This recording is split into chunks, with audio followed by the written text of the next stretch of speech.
un texto que también compartí hace un tiempo atrás con ustedes, que me encanta para dar inicio a un estudio bíblico, y espero que también lo puedan hacer propio. Mis ovejas oyen mi voz, y yo las conozco, y me siguen. Cuán importante para nosotros es oír la voz de nuestro Señor, oír la voz a través de los evangelios, la voz de nuestro Señor Jesucristo, y que podamos conocernos, que podamos conocerlo a Él y cada vez acercarnos más a Él. Voy a hacer un barrido rápido sobre el significado de la palabra. Es una palabra hebrea que ya la gran mayoría ya tiene un poco de conocimiento sobre esto, que significa noticias o nuevas, lo cual mayormente son buenas. Y después que se ha ido modificando a través del tiempo, pasó del plural al singular esa palabra para darnos esta indicación de que esta buena noticia sobrepasa a todas las otras buenas noticias, ¿ya? Que es el anunciamiento del Evangelio de nuestro Señor Jesucristo. Entonces el término Evangelio también es una palabra que se designa a los relatos de las actividades de Jesús, ¿ya? Ese es como el significado práctico de la palabra, que son los relatos de los hechos de Jesús en la tierra. Ahora, si bien no fueron entonces los primeros documentos que surgieron por el movimiento cristiano, estos registran de forma cronológica lo que sucedió al comienzo y que nos da la apertura del Nuevo Testamento. Y el tema central del Evangelio, y que también es el tema central de nuestra Biblia, la obra y la persona de Jesús. Todo va apuntado hacia Jesús, ¿ya? Entonces, nuestro primer filtro, que cada vez que leamos los evangelios, tiene que ser Jesús, Jesús y su obra. Hay una pregunta que es importante hacerse, porque la gran mayoría en algún momento de su vida se ha preguntado ¿por qué no existe un solamente relato único y definido sobre la vida de Jesús? ¿Y por qué existen tres, que son los sinópticos o los cuatro evangelios como tal? Entonces sucede que los apóstoles en su inicio, después de la ascensión de Cristo, fueron absorbidos a hacer la tarea de dar testimonio y hacer un pastoreo a las comunidades locales. Entonces no había una necesidad, no estaba creada esa necesidad de poder dejarlo escrito que perdurara en el tiempo, porque la segunda venida era pronto, y es pronto, pero era un fenómeno local, ¿ya? En un marco de Palestina, ningún escrito era necesario porque eh, era, estaba todo el testimonio fresco y el testimonio vivo, porque estaban los apóstoles diciendo y podían relatar todo lo que había sucedido con nuestro Señor Jesucristo y de cómo ellos también habían sido impactados con todo este discipulado por estos 3 años, ¿ya?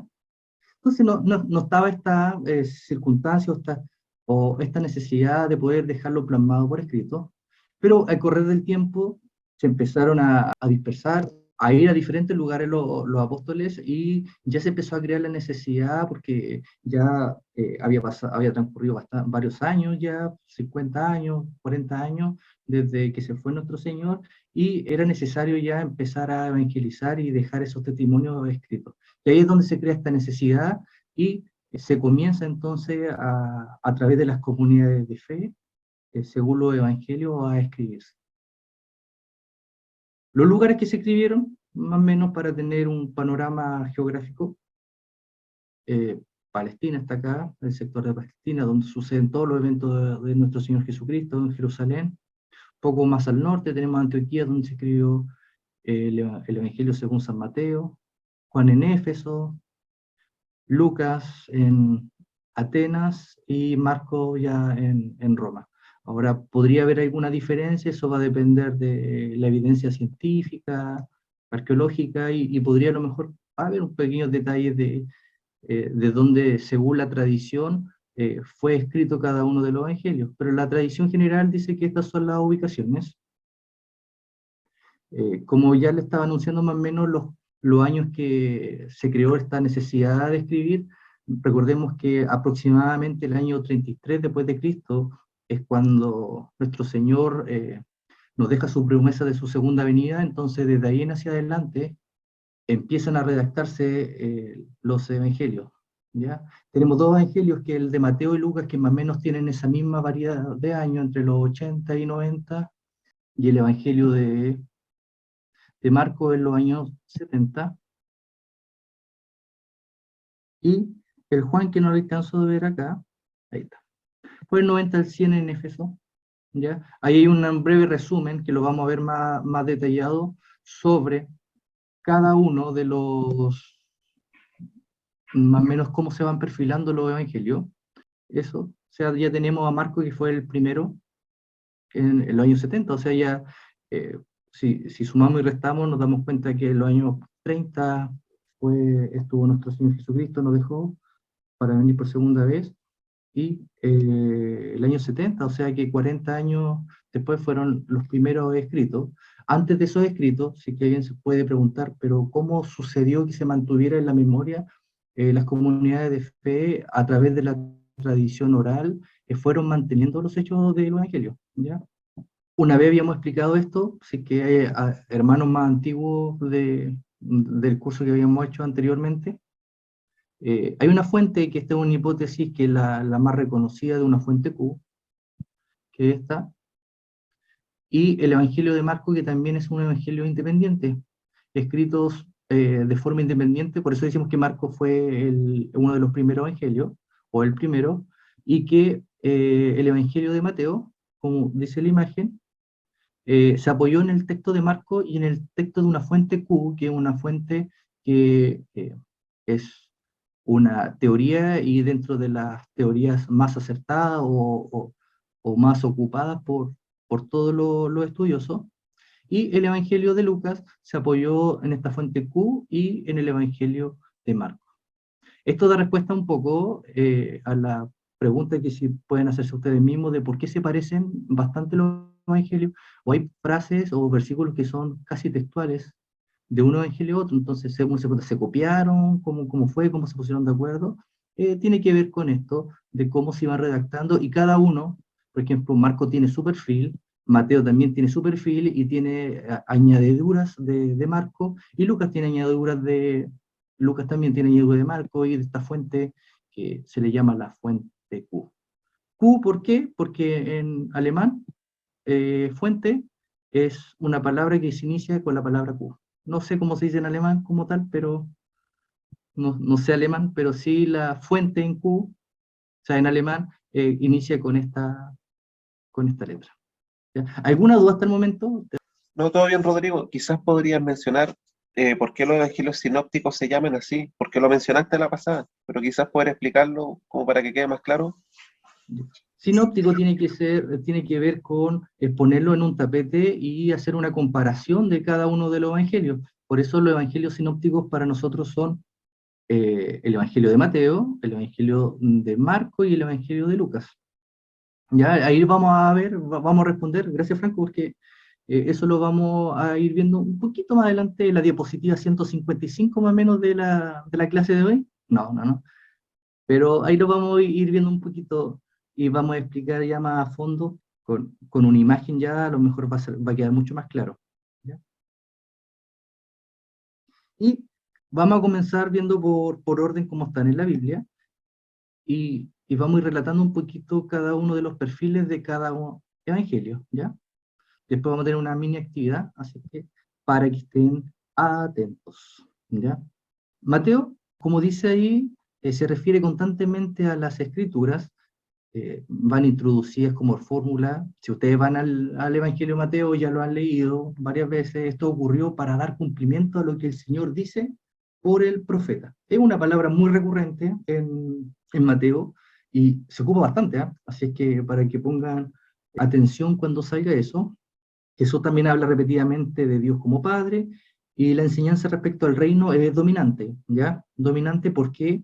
Porque Mateo, al ser judío, un, tiene toda una influencia del Antiguo Testamento en su vida. Entonces, el concepto de rey, el concepto de la ley, del sábado, del profeta, de lo del templo, eso, de las importancias institucionales que tiene el pueblo de Israel, aquí se ven reflejados en Mateo.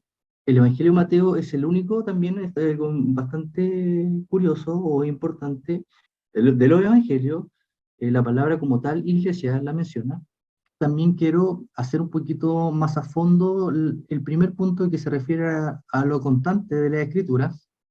Entonces, su nacimiento, el lugar de su nacimiento, el regreso de su viaje de Egipto, la matanza de los niños en Belén, su residencia en Nazaret, la tarea entonces de Mesías, el lugar de sus principales tareas, el ministerio de las sanidades, su conducta como el siervo de Dios, o sea, su obra, su actuar, su enseñanza a través de las parábolas, el ofrecerse a sí mismo hacia él, y su arresto, está todo escrito por los profetas del Antiguo Testamento.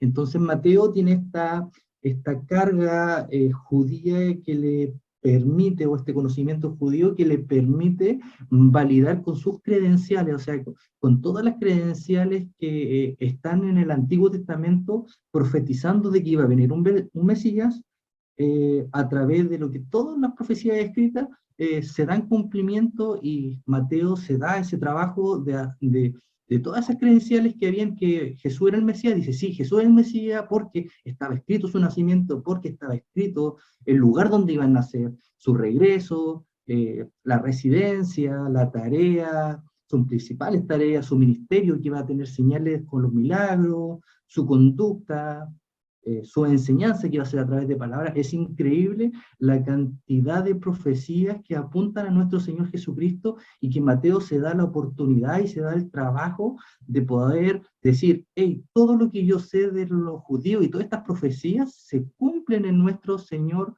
Jesucristo. Entonces, tiene esa carga judía y está escrito para judíos, dicen, el Evangelio según San Mateo. Entonces Mateo se esfuerza para proveer un contexto del Antiguo Testamento hacia el Nuevo. También sabemos que se dice mucho de que se comienza con la genealogía Mateo para dar esta unión, esta perfecta unión del Antiguo Testamento con el Nuevo Testamento. Entonces tiene un trasfondo judaico, ¿ya? Y para hacerlo un poquito más práctico, el siguiente hay unos ejemplos, ¿ya? Los entre paréntesis son los textos bíblicos, no quise colocar que era el Evangelio de Mateo para no redundar, pero es el Evangelio de Mateo 1:22, 2:5, 2:17 y así sucesivamente. Y los textos dicen así: todo esto aconteció para que se cumpliese lo dicho entonces por el Señor por medio del profeta cuando dijo. Ya estoy abreviando más los textos para, para hacerlo de una forma más didáctica, ¿ya? El capítulo 2, verso 5 dice, ellos le dijeron, en Belén de Judea, porque así está escrito por el profeta. O sea, ya las credenciales de los profetas que están diciendo, esto se cumplió, 2:17, esto se cumplió, lo que fue dicho por el profeta Jeremías cuando dijo, y ahí empiezan en cursiva. Si ustedes revisan su texto bíblico, después sale como en cursiva o en letra un poquito distinta, lo que se dice, y se da la nota del Antiguo Testamento, lo que dice sobre Jesús. 4:14, para que se cumpliese lo dicho por el profeta Isaías cuando dijo, y ahí sigue dando el texto hacia abajo. Capítulo 16 dice, y yo también te digo que tú eres Pedro, y sobre esta roca edificaré mi iglesia. Ya ese es el otro plus, o la otra carga que tiene el Evangelio de Mateo, que aparte de dar cumplimiento con el escrito está, así como fue escrito, así fue como anunciado el profeta, también tenemos estas menciones de iglesia. Si no los oyera a ellos, dilo a la iglesia, y si lo oyera a la iglesia, tenlo por gentil y publicano. Esas son las menciones que hace sobre la iglesia, ¿ya? En resumen, tenemos ya antes de pasar al segundo evangelio, pero puedo retroceder un poquito. Tenemos entonces una constante entonces mención de las escrituras como tal hacia el Antiguo Testamento. El otro énfasis que le quiero dar es el tema del reino de los cielos, las instituciones y el uso de la palabra iglesia. ¿Ya? Hay muchas más características que las podríamos dar a fondo, pero hoy día vamos a ver algunas, las más importantes o las que yo creo que estimé conveniente que podríamos revisar. ¿Ya? Entonces, ese es Mateo, el Evangelio de Mateo. Tenemos el Evangelio de Marcos, que dentro de sus características es el énfasis que le da al silencio. ¿Ya? El silencio requerido por Jesús en su conexión con su milagro. ¿Han escuchado esto? Cuando él hace un milagro, está el relato de algún evangelio, de algún milagro, y el Señor termina ese milagro o ese contacto con alguna persona, le dice, sí, ve, pero no le cuentes a nadie. ¿Se han topado con esa historia? ¿Sí? Me imagino que sí, ¿ya? Entonces esa es una de las características más importantes del Evangelio de Marcos, refiriéndome a su análisis literario, es que le da un énfasis tremendo al silencio, ¿ya? Con su conexión en este caso a los milagros. Y ahí hay bastantes textos que igual algunos los vamos a ver más adelante, que se refieren entonces a que se hace el milagro y el Señor le dice, sí, pero no le cuentes a nadie, ¿ya? Sí, pero eh, prácticamente déjalo para ti este milagro y no lo cuentes a viva voz. También otro rasgo curioso es que hay un relato dentro de otro que va con el tercer punto también, que termina un relato y dice inmediatamente o después de este suceso y continúa con otro relato al tiro. Es un evangelio bastante rápido para ir contando historia, ¿ya? Y nos da detalles extensos de la enseñanza de Jesús. Se van a encontrar con el Evangelio de Marcos que muchas veces menciona el hecho de que Jesús enseñó, pero no dice lo que enseñó, sino que le da énfasis de que él estaba enseñando, pero no explica lo que, en este Evangelio al menos, no explica lo que estaba enseñando, ¿ya? Debo recordarles que estas son tendencias no es que es una norma absoluta. El Evangelio de Marcos también, el Señor Jesús enseña algunas cosas y son explicadas por el Evangelio de Marcos, ¿ya? Pero es la tendencia que tiene Marcos en que muchas de las cosas que hizo Jesús, él solamente se dedicaba a escribir, enseñó Jesús tal cosa y siguió con otra información que él precisó y a lo mejor era mucho más importante que decir lo que estaba enseñando en ese momento, ¿ya? Entonces menciona el hecho de que Jesús enseñó, aunque sin indicar lo que dijo. Y hay varios ejemplos, capítulo 2, capítulo 4, 6, 10 y 12, donde suceden estos eventos. Y también las emociones de Jesús ocupan un lugar importante. Su compasión, su indignación, su angustia, su dolor. Dos veces hace notar que él gimió. Esas son características, grandes rasgos de Marco, ¿ya? Características entonces importantes de Mateo, era las credenciales que dice escrito está, porque así fue escrito por los profetas, y aquí si podemos sacar uno de los más importantes, tenemos que el énfasis que le da el silencio, el énfasis también de darle quizá prioridad a otras cosas y solamente resumir sus enseñanzas por decir que Jesús estaba enseñando. Y aquí hay dos textos que quise compartir con ustedes, bien connotado, bien importante en el Evangelio, pero Jesús tiene una actitud de decir que guarden silencio, ¿ya? Lo voy a leer.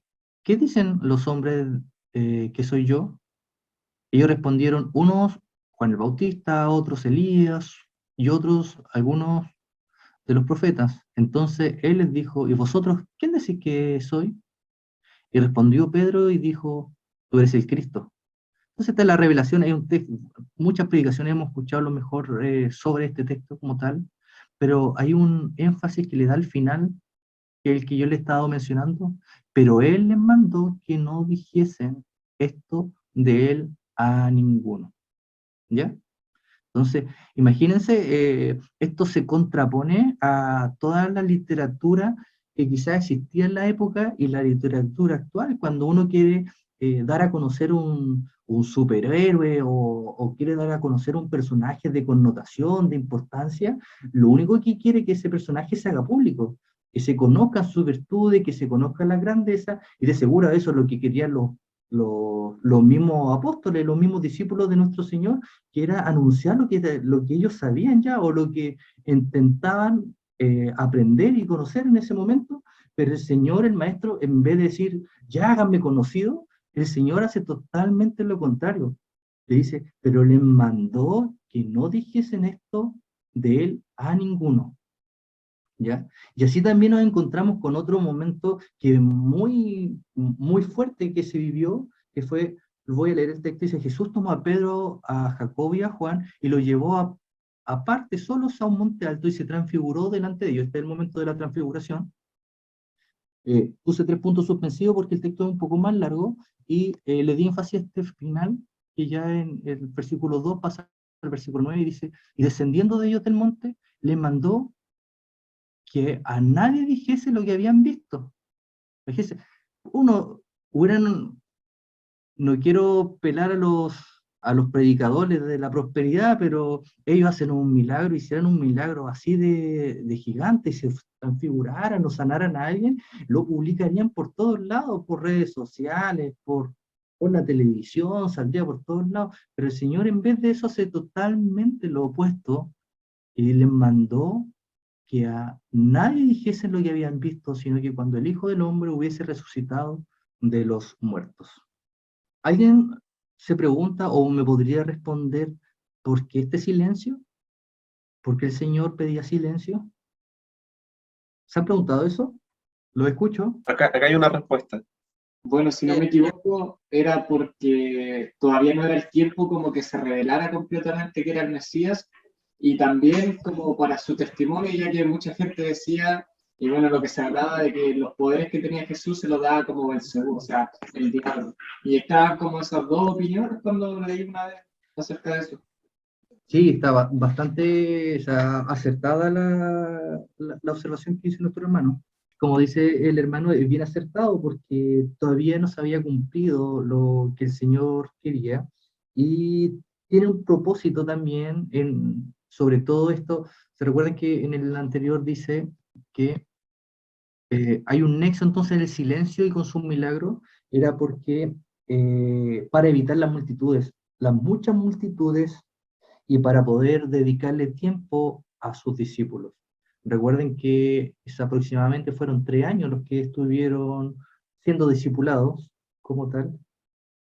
Y hay otra corriente que dice que para evitar también la falsa idea de su propósito y promover esperanza revolucionaria, porque recuerden de que en el contexto de esa época se estaba esperando que viniera un rey con un ejército conquistado y a rescatar al pueblo y sacarlo de la opresión.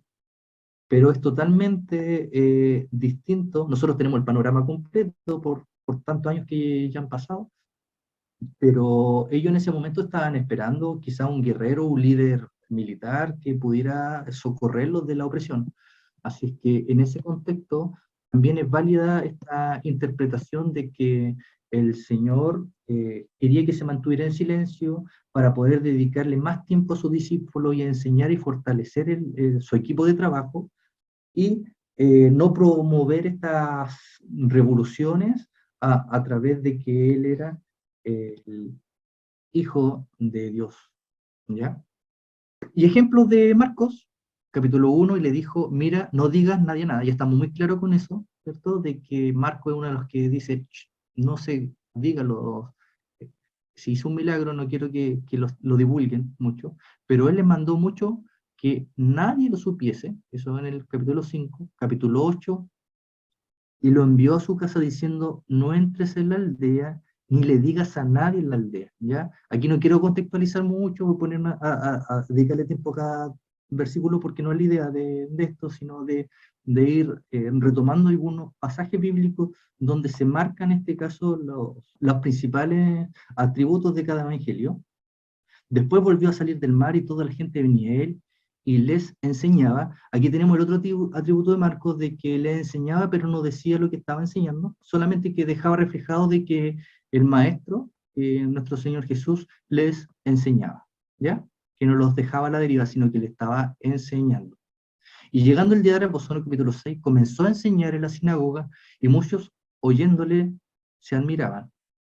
Capítulo 1, Jesús teniendo misericordia. ¿Se recuerdan que el otro atributo de este evangelio era mostrar algunos sentimientos, algunas emociones de nuestro Señor Jesús? Y aquí ya están algunos de los textos donde ejemplifican eso. Jesús teniendo misericordia de él, extendió su mano y tocó y le dijo, quiero ser limpio. Capítulo 3, mirándolo alrededor con enojo entristecido por la dureza de sus corazones. Capítulo 14, y comenzó a entristecerse y angustiarse y les dijo, mi alma está muy triste, hasta la muerte, quedaos aquí y velad. Ya es en el huerto de Getsemaní. Un breve resumen de Marcos entonces, volviendo atrás. El énfasis entonces al silencio, un episodio dentro de otro, lo rápido que va sucediendo la historia, que inmediatamente después de un evento va a otro evento y va saltando y saltando y saltando, nos da un detalle extenso entonces de la enseñanza de Jesús, usa solamente la palabra estuvo enseñando, y las emociones ocupan también un lugar importante. ¿Ya? Necesito que se vayan acordando de algunas cosas porque después vamos a tener unos ejercicios ahí que me gustaría que lo pudiéramos ver con claridad. Entonces llevamos Mateo, llevamos a Marco y vamos entonces ahora por Lucas. Le da mucha importancia al rol del Espíritu Santo en la vida y ministerio de Jesús, ¿ya? Ahí vamos a ver esto, lo vamos a marcar esto un poquito más, lo vamos a desarrollar. Solo el Evangelio de Lucas, entre los evangelistas, relaciona el relato sagrado entonces con la historia secular. Hay dos textos bíblicos donde habla y enmarca entonces lo secular entonces la línea de tiempo de historia, donde sale el Imperio Romano, lo que está haciendo, quiénes son sus reyes, o sea, son sus gobernadores en esa época, e inserta dentro de ese marco, inserta la historia bíblica. Ya de eso se trata ese punto. Tiene un interés biográfico y su frecuente recurso a la oración es más pronunciado. Ya aquí se acentúa todo el tema de el interés biográfico y el recurso que tenía nuestro Señor Jesús de orar. Jesús también es presentado en este evangelio como el sanador de cuerpos de hombre y también como el salvador del pecado. Son Lucas, o sea que en este evangelio, entre los sinópticos, o sea, Mateo, Marco y Lucas, le da el título de Salvador. Y hay textos bíblicos donde es otorgado ese título, que los otros sinópticos, o sea, Mateo y Marco, no lo mencionan como el Salvador, ¿ya? Es por un tema de énfasis, no es que no quiero dejar claro de que no tiene que ver de que no pensaron que era el Salvador, sino que el énfasis que le daban a la redacción, a su escrito, era desde esa perspectiva. Solo Lucas también lleva a la historia más allá entonces de la resurrección de Jesús para informar. Y en su segundo volumen, ¿cuál sería el segundo volumen de Lucas? Hechos. Hechos. Hay estudiosos que dicen que Lucas y Hechos era originalmente un libro, ¿ya? Aún así, siendo dos libros, si se juntaran, es una historia bastante continua y es el libro entonces que nos da el cumplimiento de las profecías de Juan el Bautista y lo que sucede después entonces de esta resurrección de nuestro Señor, ¿ya? Entonces, ¿se recuerdan que les dije que el primer punto decía, le da la importancia al rol del Espíritu Santo? Aquí tengo un ejemplo de esto, de que Lucas, en el Evangelio de Lucas, en el capítulo 1, habla de que el Espíritu llena a Jesús aún desde el vientre de su madre. Eso lo muestra el Evangelio de Lucas.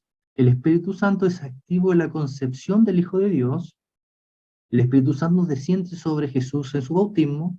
Esto igual sucede en otro Evangelio, también lo muestra, pero aquí estamos viendo el panorama de Lucas y también lo menciona. Lo llena para su ministerio, antes de comenzar su ministerio, también anunciado por la palabra profética cuando lee la sinagoga. Ahí se queda escrito de que el Espíritu Santo le iba a llenar. Lo fortalece antes de la tentación, aquí en el desierto, antes de irse cuando va a ser tentado en el desierto.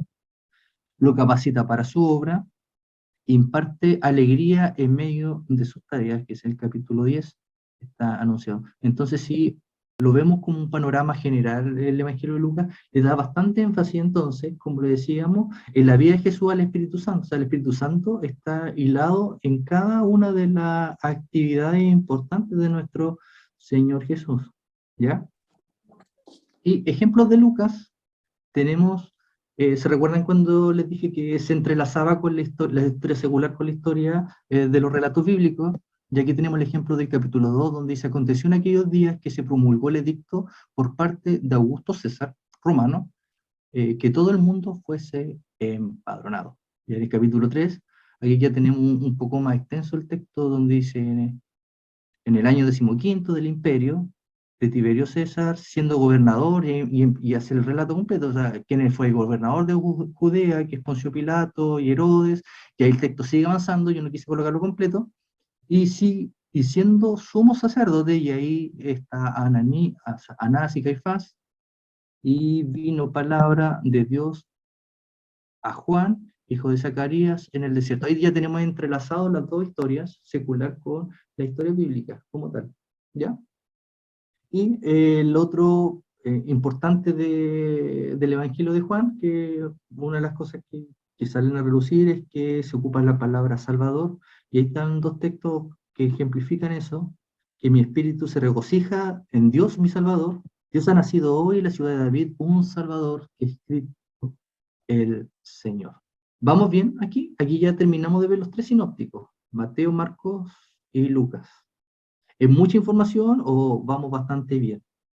El Evangelio de Juan, entonces, tiene un estilo bastante simple y un pensamiento profundo, que es totalmente distinto a los evangelios sinópticos, y con un término usado con palabras comunes. Es por eso que cuando yo hace muchos años atrás, cuando me comencé a congregar, uno de los primeros consejos que me dieron los ancianos de mi iglesia fue: lea el Evangelio de Juan. Dijo: comienza leyendo el Evangelio de Juan.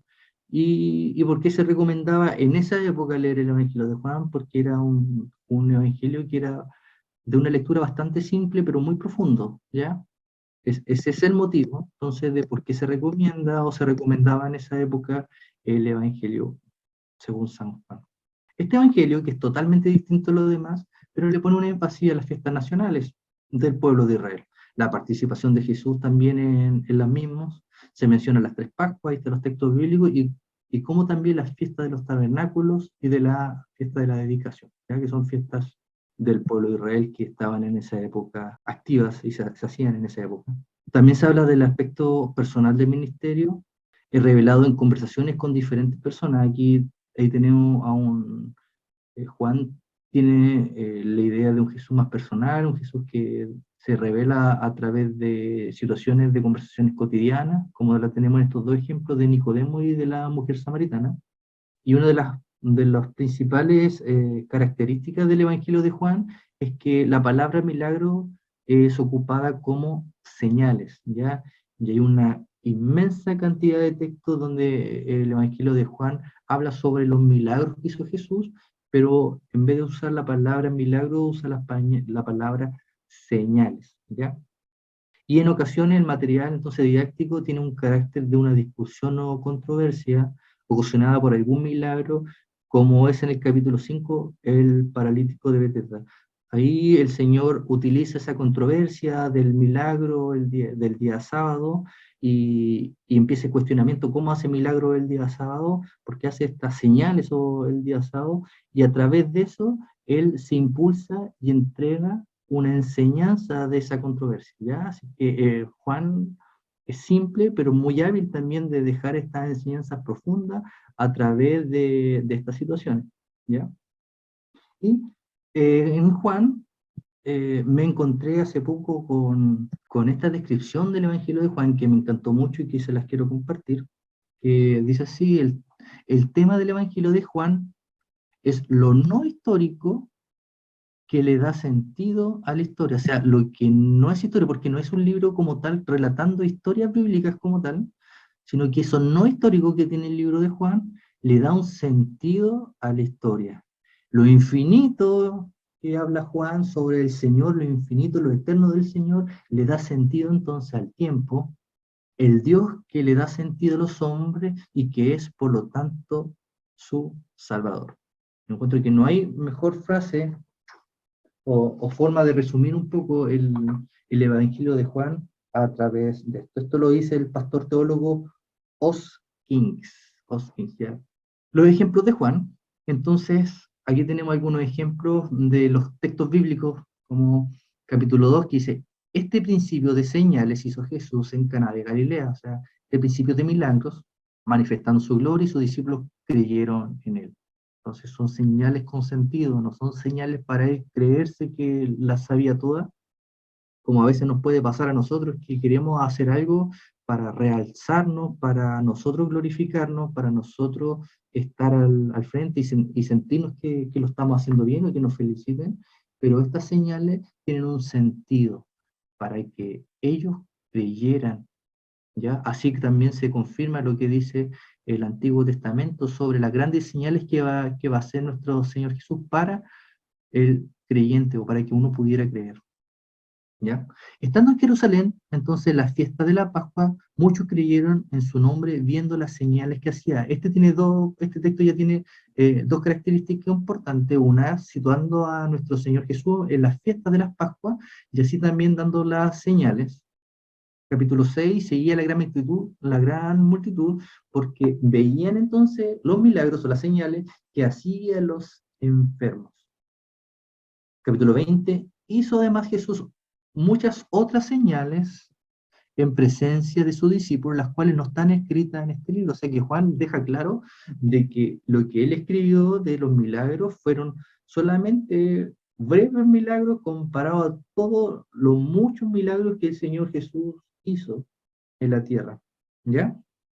Entonces, el capítulo 7 sitúa nuevamente a Jesús en una fiesta que estaba cerca de la fiesta de los judíos, la de los tabernáculos, y el capítulo 10, celebrándose en Jerusalén la fiesta de la dedicación, era invierno, y Jesús andaba en el templo por el pórtico de Salomón, ¿ya? Entonces aquí tenemos la importancia, entonces volviendo a las características del Evangelio de Juan, la importancia que le da entonces a las fiestas nacionales del pueblo, su simpleza pero su profundidad, y la gran cantidad de milagros traducidos como señales, ¿ya? Y así terminamos con los 4 evangelios. Estos evangelios, los sinópticos, que la palabra en sí significa visión conjunta, ¿ya? Es lo que Franco me estaba pidiendo que lo dijera adelante, aquí ya lo tenemos en una diapo, dice, los evangelios sinópticos son la visión, en pocas palabras, una visión conjunta, documentos que abarcan el mismo terreno, o sea que la historia de nuestro Señor Jesucristo, y consideran el misterio de Jesús en forma casi idéntica, como yo le decía, porque tienen esta fuente que se dice que la fuente Q más el Evangelio de Marcos, que permite en este caso apoyarse para poder hacer la redacción de sus evangelios. Y tiene esta cierta sorprendente concordancia. Aquí le dejé una tabla de porcentaje, o sea, la coincidencia de Marco con los otros evangelios es de un 93%. O sea, el Evangelio de Marco contiene un 93% de lo que contienen también los otros evangelios sinópticos y un 7% de que solamente pertenece a los rasgos de Marco. Mateo con Lucas, que se apoyaron en el libro de Marcos, tienen un 58 y un 41, y más o menos la mitad también tiene una definición que ellos quisieron abordar los temas de una forma distinta, y nos encontramos que Juan ya se considera que Juan entonces, por eso dice que no está dentro de los sinópticos, porque tiene la particularidad de que el 92% de sus escritos no están escritos en ninguno de los otros evangelios y solamente el 8% es el que coincide o tiene esta coincidencia de relatos con los sinópticos, que sería Mateo, Marcos y Lucas. ¿Se entiende esa tabla? Y aquí tenemos ya, a esto se le llama lo sinóptico, entonces una visión en conjunto, donde tenemos un mismo relato contado por los evangelios sinópticos. Es como el caballito de batalla que se usa para poder explicar los evangelios sinópticos, porque aquí si nos damos cuenta, o hacemos un análisis de estos tres, de Mateo, Marco y Lucas, así, a simple vista nos damos cuenta el tiro de que Mateo, este relato como que lo pasa un poco más por alto, escribe menos detalles que Marcos y Lucas. Tenemos a Marcos, que es un poco más detallista en algunas cosas, y Lucas le da énfasis a otras cosas, ¿ya? Entonces, si lo leemos de cierta forma, nos damos cuenta que, leamos Mateo, dice, Jesús al llegar a la casa de Pedro, vio a la suegra de este en cama con fiebre y tomó de la mano la fiebre y la dejó y se levantó y se puso a servirle. O sea, Mateo en este momento, se recuerdan de que Mateo le da un énfasis más a otras cosas en su evangelio, entonces esta historia la cuenta, pero la cuenta bastante breve. Llega a la casa, hay una necesidad, hacer milagro, prácticamente en palabras comunes, toma sus cosas y continúa su trayecto, ¿ya? Pero nos encontramos que Marcos tiene un panorama un poco más amplio y dice, luego saliendo de la sinagoga, se fue a casa de Simón y de Andrés, Santiago y Juan, o sea que ahí hace un relato con quién iba, con todo, y dice, la suegra de Simón estaba en cama con fiebre, y luego le hablan de ella, se acercó, la levantó, tomándola de la mano, la fiebre la dejó y ella se puso a servirle. ¿Ya? Y Lucas, saliendo de la sinagoga, entró en la casa de Simón, la suegra de Simón estaba con una gran fiebre y le rogaron por ella. O sea, aquí ya le pone el énfasis que estaba con una gran fiebre, ¿ya? Posiblemente aquí Lucas está advirtiendo de que era una fiebre de muerte, ¿ya? Inclinándose sobre ella, conminó la fiebre y la fiebre la dejó. Ella al punto, entonces aquí quiere dejar esto más en claro todavía, dice, al punto levantándose se puso a servir. Entonces tenemos tres relatos, o sea, es un relato contado de tres formas diferentes, y al ser sinópticos los podríamos unir y vamos a encontrar mucha información importante y podríamos construir una historia completa eh, con cada uno de los evangelios que nos van entregando antecedentes distintos, ¿ya?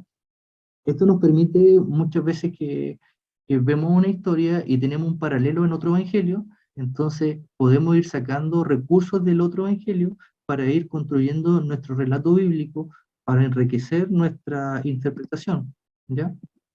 Vamos al siguiente ejemplo. Aquí tengo un ejemplo que es totalmente contrario. ¿Se recuerdan? Que aquí Mateo prácticamente habla re poco o habla muy poco de lo que está sucediendo con la suegra de Pedro, porque el énfasis para él no era el milagro como tal, pero ¿qué pasa acá con el bautismo de Jesús? Así, a simple vista nos encontramos al tiro con un Mateo que le da mucho énfasis y más énfasis que Marco y Lucas sobre el bautismo de Jesús. ¿Por qué?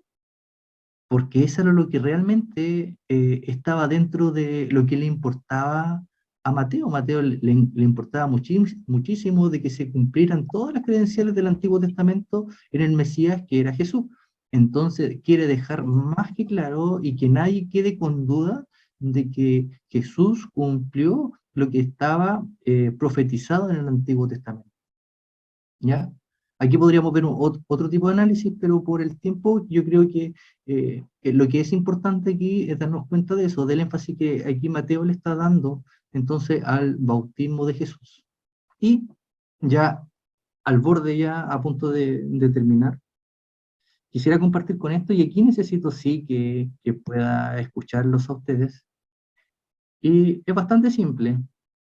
Necesito que me lean estos tres relatos, lo lean cada uno de ustedes y que me digan, estos tres relatos pertenecen a un mismo libro de la Biblia, según lo que acabamos de estudiar. Y aquí me voy a dar cuenta si es que fui claro en lo que les quise expresar y lo que les quise enseñar el día de hoy, si fue provechoso el día de hoy, si me pueden decir quiénes son o quién fue el escritor de estos tres textos que tenemos en pantalla. Buenas noches a todos. Basándonos en lo que dice de las fiestas anuales y de que Jesús siempre estaba allí y de las señales, entonces puedo decir que lo escribió Juan. Si es, mi hermano, muy bien, excelente, así que Franco le va a hacer llegar un regalo, pero sí, sí, mi hermano, tiene toda la razón, aquí tenemos la palabra señales, que es característico, entonces, como dice usted, de Juan, hacer, en este caso, poner a Jesús en lugar de la fiesta, también es característico de Juan, y el tercero también habla de las señales, que es característico de Juan. ¿Ven? Está súper sencillo. vamos por el siguiente.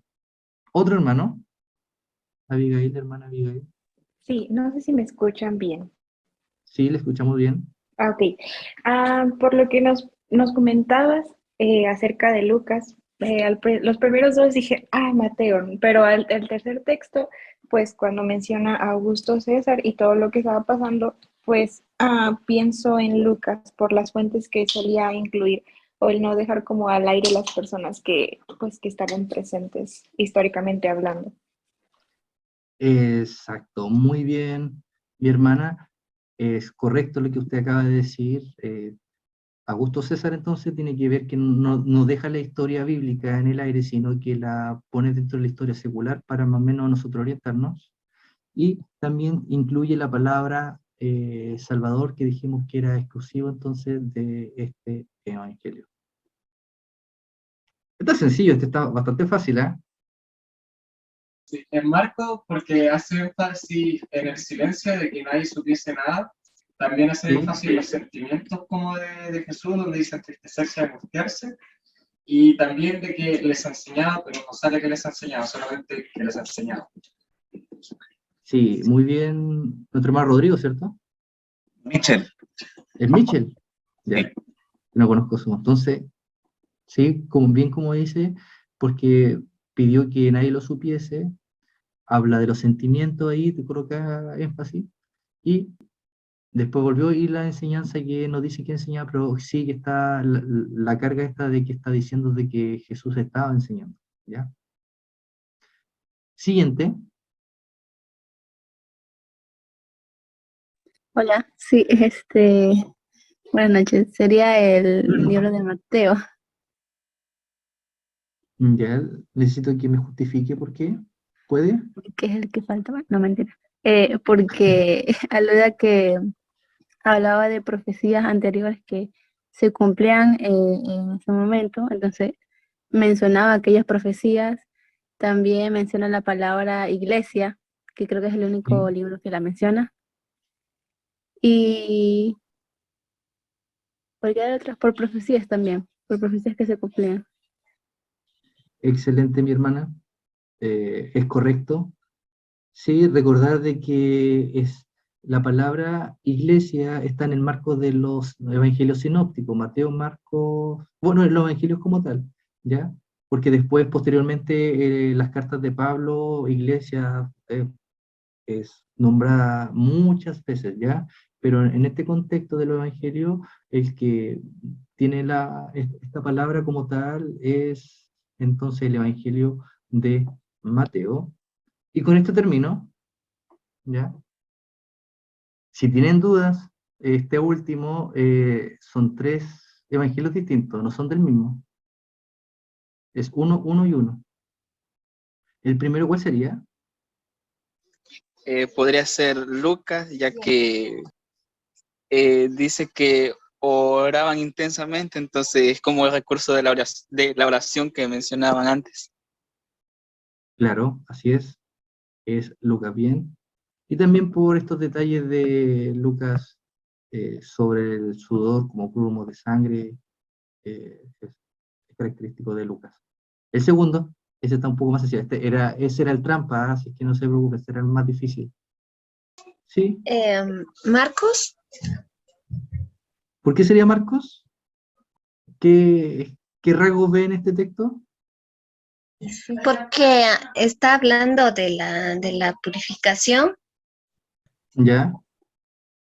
¿Cuál es sí, sí. Y al comienzo que dice, no diga nadie a nada, ¿cierto? Sí, Excelente. Y el último, Franco tenía un voluntario para el último. Sería Juan. ¿Y por Por qué las sería señales. Juan? Excelente. El principio de las señales, es en el texto que ya habíamos visto. Así que, y ya para ir terminando, ¿alguna reflexión o alguna pregunta que quieren hacer? Bueno, estaba pensando en la clase que yo estuve, en la clase que diste del tema de los lugares, La geografía geografía y todo esto. Y cómo, bueno, cómo todo ayuda a conectar, en este caso, con los lugares y tiempos, y cómo ayuda todo esto, de cómo tuvimos partir de esta clase como diciendo, no sé, yo juraba de que Mateo era el primero, pero no, dice de que generalmente dice que Marcos fue el primero que escribió y en base a eso el resto siguió escribiendo o cosas parecidas, se apoyaron.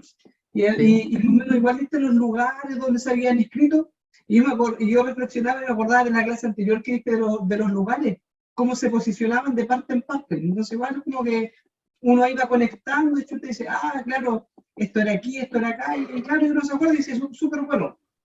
En realidad, muy buena clase. Eso.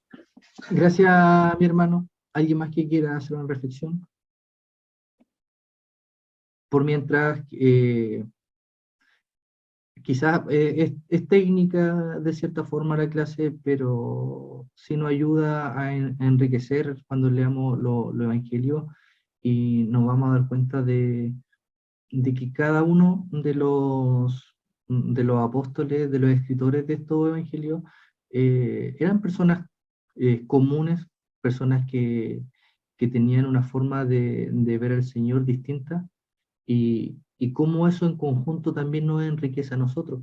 Porque si yo les pregunto a ustedes qué es Jesucristo o qué significa Jesucristo para ustedes o qué significa Dios para ustedes, cada uno me va a dar, lo más probable me esté dando respuestas distintas conforme a su experiencia y conforme lo que el Señor le ha revelado a su vida a través de la palabra y a través de su obra del Espíritu Santo en su vida.